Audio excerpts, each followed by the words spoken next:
Magandang araw mga mari ko. Wala namang masyadong ganap. Pero ayan, ang batang yan kahit gabi na ayaw pang matulog. Naglalaro mag-isa.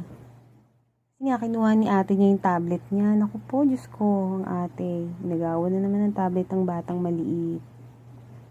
Ayan, palaro-laro lang siya dyan sa kotse-kotsehan niya.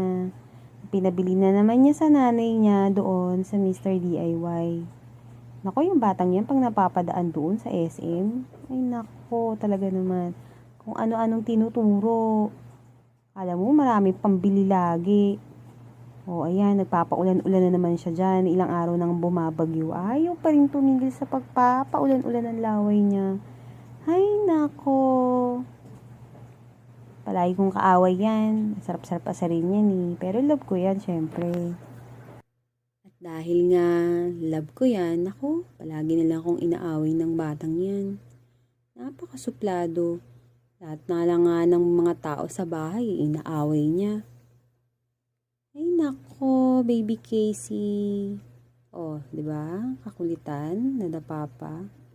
Oh, ayan na naman siya. Siksik-siksik na naman siya dyan. Oh, di ba? Hanggang dito na lang mga mari ko. Hanggang sa muli.